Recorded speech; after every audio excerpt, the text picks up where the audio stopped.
If you ask me today who my superhero is, I'd say my mom. My mom to cancer about a month ago. Mom, I love you, and I wish I had told you that you were my superhero. 이곳은 하버드 졸업식장입니다. 세계에서 가장 위대하고 똑똑한 사람들이 모이는 자리. 그 연단에 한 남자가 올라섭니다. 미국 네이비실 출신. 하버드 의대 졸업. 나사의 우주비행사. 사람들은 그에게 묻습니다. 당신이 존경하는 영웅은 누구인가요? 지구상에서 제일 위대한 남자는 이렇게 말합니다. 제가 가장 존경하는 영웅이요? 제 어머니입니다. 그 말 한마디에 눈가가 붉어지는 남자. 청중은 박수를 쳤고 영상을 보며 저도 솔직히 눈물이 났습니다. 오늘은 한국계 미국인 조니 킴. 이 믿기 어려운 남자의 이야기를 해드리려고 합니다. 이제 한국. 조니 킴의 부모님은 한국 사람입니다. 더 나은 삶을 꿈꾸며 미국으로 건너갔습니다. 영어도 서툴렀고 돈도 많지 않았습니다. 수십 년 전 미국으로 떠난 수많은 한국인 이민자들과 똑같은 출발이었습니다. 그리고 거기서 조니 킴이 태어납니다. 캘리포니아 로스앤젤레스. 지금이야 한국계 미국인 슈퍼맨이라고 불리지만 어린 시절에 그는 그냥 평범한 이민자 집안의 아이였습니다. 근데 문제가 있었습니다. 집안에 큰 어둠이 있었거든요. 아버지는 폭력적인 사람이었습니다. 조니 킴은 어린 시절부터 그 폭력을 고스란히 보고 자랐습니다. 어머니가 맞는 것도 봤습니다. 형제들이 두려움에 떠는 것도 봤습니다. 그리고 어느 날 비극이 찾아옵니다. 아버지는 경찰과의 대치 끝에 사망합니다. 어린 조니 킴에게는 감당하기 너무 큰 충격이었습니다. 잠깐 생각해보세요. 아버지가 폭력적인 사람이었다는 기억. 그 아버지가 눈앞에서 사라졌다는 충격. 가난하고 언어도 통하지 않는 이민자 가정. 이게 10살짜리 아이에게 닥친 현실이었습니다. 많은 사람은 여기서 무너집니다. 포기합니다. 그리고 삐뚤어집니다. 근데 조니 킴 옆에는 한 사람이 있었습니다. 바로 그의 어머니였습니다. 남편이 없어진 그 순간부터 어머니는 혼자 새 아이를 키워야 했습니다. 영어도 완벽하지 않았습니다. 돈도 없었습니다. 의지할 사람도 마땅치 않았습니다. 그런데 어머니는 포기하지 않았습니다. 새벽에 일어나 일하러 갔습니다. 밤늦게 돌아와 아이들 밥을 챙겼습니다. 불평 한마디 없이 무너지는 기색 없이 그냥 살았습니다. 훗날 조니 킴은 이렇게 회상합니다. 어머니는 사업의 어려움도 건강의 위기도 세상의 냉대도 모두 이겨냈습니다. 그러면서도 끝까지 따뜻하고 너그러운 사람이었습니다. 저는 이 부분에서 뭔가 가슴이 먹먹해지더라고요. 이거 어디서 많이 본 이야기 아닌가요? 우리 어머니들 이야기입니다. 아무 말 없이 티도 안 내고 그냥 버텨주는 사람. 그 사람이 바로 집안의 진짜 영웅이었습니다. 조니 킴은 어린 시절 슈퍼히어로 만화를 엄청 좋아했습니다. 특히 배트맨을 좋아했는데요. 왜 배트맨이냐고요? 배트맨은 초능력이 없잖아요. 근데도 혼자서 악당을 물리치고 세상을 구합니다. 어린 조니 킴 눈에는 그게 진짜 용기로 보였던 겁니다. 나도 저런 사람이 되고 싶다. 그래서 그는 선택합니다. 미국 해군 특수부대 네이비실. 전 세계에서도 손꼽히는 엘리트 부대입니다.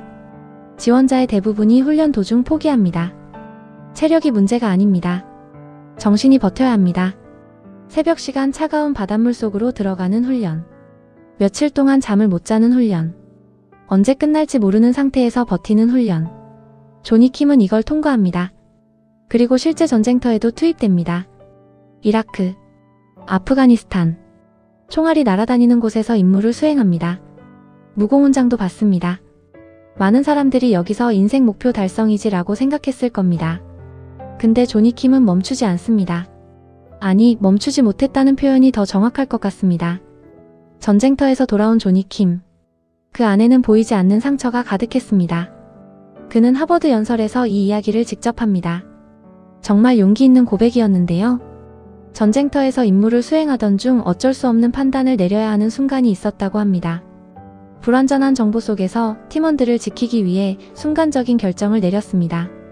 그런데 그 결정이 누군가의 목숨을 앗아가는 결과로 이어집니다. 조사 결과 그는 교정 규칙 안에서 행동했다는 결론이 났습니다. 법적으로는 아무 문제가 없었습니다. 하지만 조니 킴은 이렇게 말합니다.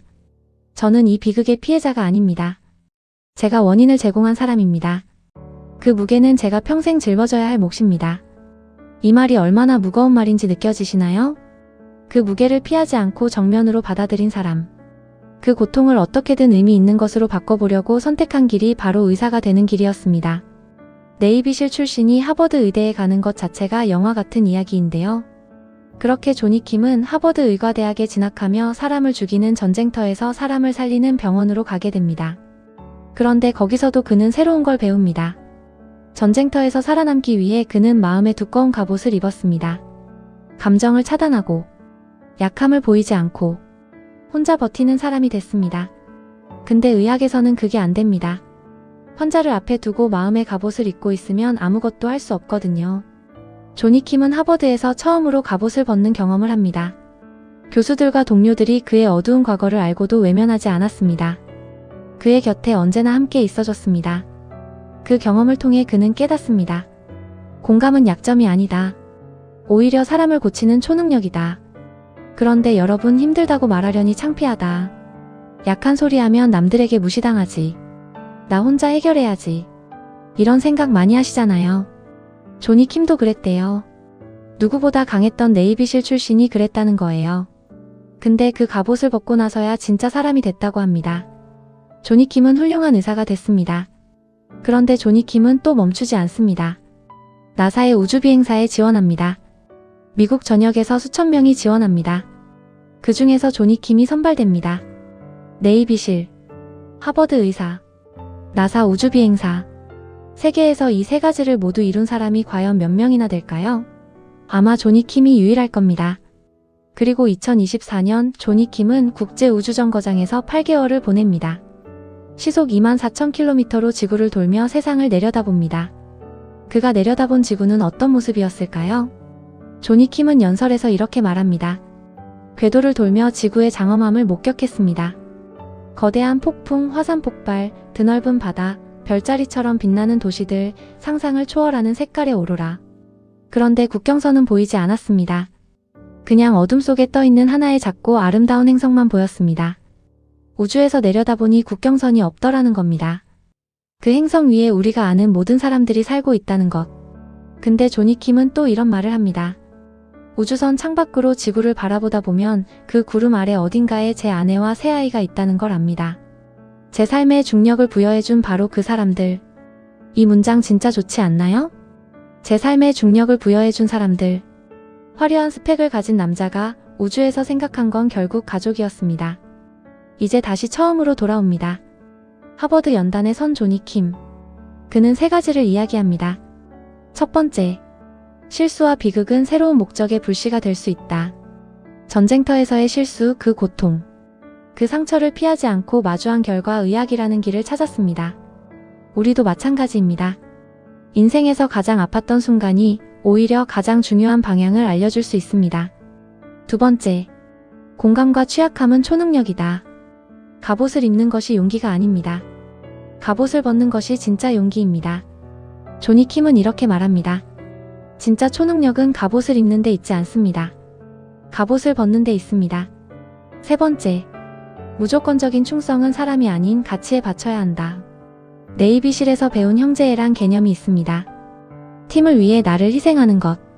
하지만 그는 성장하면서 깨달았습니다.